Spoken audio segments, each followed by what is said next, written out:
Coba deh kita pikirin bareng-bareng. Di dunia yang serba cepat dan terus berubah kayak sekarang, gimana caranya sebuah perusahaan bisa tetap relevan, bahkan setelah lebih dari 100 tahun? Ini bukan cuma soal bertahan hidup loh, tapi soal terus tumbuh dan berkembang. Apa ya rahasianya? Nah, lihat angka ini, 112. Ini bukan angka biasa. Ini adalah usia Sampurna, salah satu perusahaan paling tua di Indonesia. 112 tahun. Itu kan lebih lama dari usia kita semua ya kan? Luar biasa. Jadi, pertanyaannya, apa sih resep rahasia di balik angka yang fantastis itu? Jawabannya ternyata bukan soal strategi bisnis yang jelimet atau teknologi canggih. Kuncinya justru ada pada perjalanan seorang pemimpinnya, Ivan Cahyadi. Yuk, kita bedah ceritanya. Jadi gini, jawaban dari pertanyaan 112 tahun ini bukanlah sebuah trik sulap. Ini tuh sesuatu yang jauh lebih dalam, lebih mendasar. Ini adalah sebuah filosofi yang jadi fondasi perusahaan sejak hari pertama mereka berdiri. Bayangin aja kayak sebuah bangunan, kekuatan Sampurna buat bertahan dari berbagai guncangan zaman itu datang dari fondasi nilai-nilai inti yang sama, yang nggak pernah berubah. Nilai-nilai inilah yang jadi kompas mereka. Dan filosofi inti ini punya nama yang unik, filosofi 3 tangan. Kalau kita paham konsep ini, kita bakal ngerti DNA dari perusahaan ini. Oke, jadi filosofi ini punya 3 pilar utama. Yang pertama dan kedua, soal pelanggan dan karyawan atau mitra, itu mungkin udah biasa kita dengar di dunia bisnis. Tapi pilar ketiga ini, kontribusi buat masyarakat luas, nah ini dia yang jadi pembeda. Inilah yang memisahkan perusahaan yang cuma cari profit jangka pendek sama perusahaan yang mau membangun warisan. Dan ini penting banget. Ini bukan cuma slogan manis yang dipajang di tembok kantor loh. Ivan sendiri bilang, saat saya menjalaninya, saya bisa memberikan kesaksian, ini nyata. Artinya, filosofi ini benar-benar hidup dan dijalankan sehari-hari di sana. Tapi, gimana filosofi sebesar itu bisa mendarah daging di diri seorang pemimpin? Nah, untuk itu, kita perlu mundur sedikit ke kisah pribadi Ivan.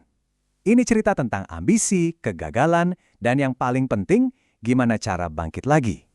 Semua cerita hebat kan biasanya dimulai dari mimpi yang kedengarannya agak gila ya. Waktu masih muda, Ivan dengan PD-nya bilang kalau dia bakal jadi presiden direktur Sampurna cuma dalam waktu 10 tahun. Ambisi yang luar biasa besar, yang pastinya bakal diuji sama kenyataan. Titik balik dalam hidupnya itu datang bukan pas dia lagi sukses, tapi justru pas dia nabrak tembok. Waktu SMA, dia baru sadar kalau keluarganya nggak punya biaya buat nyekolahin dia ke luar negeri. Beda sama teman-temannya. Rasanya pasti hancur banget. Tapi dari momen kekecewaan itulah justru lahir sebuah motivasi baru. Api semangatnya malah jadi makin besar. Terus reaksinya gimana? Dia nggak nyerah, justru sebaliknya. Kalau pintu utamanya tertutup, ya dia cari jalan lain. Kalau perlu, dia bakal bikin jalannya sendiri. Caranya? Dengan bekerja lebih keras dari semua orang. Dari pengalaman pahit inilah, lahir sebuah prinsip hidup yang terus dia pegang. Kita mungkin bukan yang paling pintar, tapi paling nggak kita jangan sampai kalah kerja keras. Dan prinsip inilah yang jadi inti dari gaya kepemimpinannya. Nah, semua pengalaman hidupnya ini akhirnya membentuk sebuah filosofi kepemimpinan yang, jujur aja, mungkin bakal bikin Anda kaget. Ini soal cara dia membangun tim yang solid, dan jawabannya tuh beda dari yang biasa kita dengar. Dan inilah puncaknya, pelajaran paling penting dari perjalanannya. Kata dia, buat saya nomor 1 tuh bukan kompetensi, tapi integritas. Dia bahkan nambahin, kita bisa hancur sebagai perusahaan kalau punya orang pintar, tapi nggak punya integritas. Coba deh renungkan sebentar, ini benar-benar membalik cara pandang kita soal merekrut orang kan? Jadi, bedanya apa sih sama cara biasa? Kebanyakan perusahaan kan cari orang yang skillnya udah jago, kompetensinya udah terbukti. Nah, kalau di Sampurna, logikanya dibalik. Mereka cari orang yang punya integritas dan semangat juang tinggi dulu. Kenapa?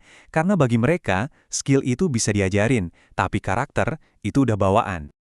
Jadi urutannya jelas banget. Paling bawah, sebagai fondasi yang nggak bisa ditawar-tawar, adalah integritas. Di atasnya, semangat atau kemauan keras. Nah, baru di paling atas, kita ngomongin soal kompetensi atau skill teknis. Dan jangan salah, prinsip ini nggak cuma berlaku buat rekrutmen karyawan internal. Filosofi ini mereka bawa juga keluar. Angka ini, 250.000, itu adalah jumlah UMKM yang udah mereka bina. Mereka nggak cuma kasih modal, tapi juga menanamkan prinsip yang sama. Integritas dan semangat itu nomor 1. Oke, terus apa hubungannya semua ini dengan masa depan yang serba nggak pasti? Gimana caranya fondasi yang kuat ini bantu mereka buat menghadapi tantangan-tantangan baru yang bahkan belum kita bayangkan? Coba kita lihat data ini deh. Ini salah satu tantangan terbesar buat Indonesia ke depannya. Jumlah lulusan di bidang sains, teknologi, engineering, dan matematika kita itu cuma 250.000 setahun. Bandingin sama India yang 2,5 juta atau Tiongkok yang 4,5 juta. Jauh banget kan? Nah, dalam kondisi kayak gini, gimana caranya sebuah perusahaan bisa siap bersaing? Jawabannya bukan dengan jadi dukun yang bisa nebak masa depan. Itu mustahil. Strategi yang lebih masuk akal adalah membangun tim yang super tangguh, yang siap menghadapi skenario apapun. Tim yang adaptif dan gak gampang menyerah. Dan cara mereka membangun tim ini tuh bisa dibilang radikal. Mereka sengaja merekrut orang-orang dari latar belakang yang beda banget.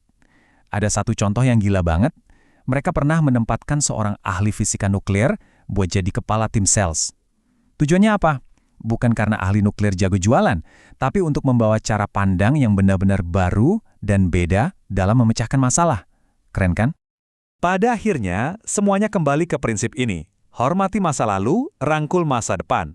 Ini seperti menari di antara dua kutub, menjaga akar tradisi yang bikin mereka kuat, sambil terus merentangkan dahan-dahan baru ke arah masa depan. Keseimbangan inilah yang jadi kunci mereka bisa bertahan 112 tahun.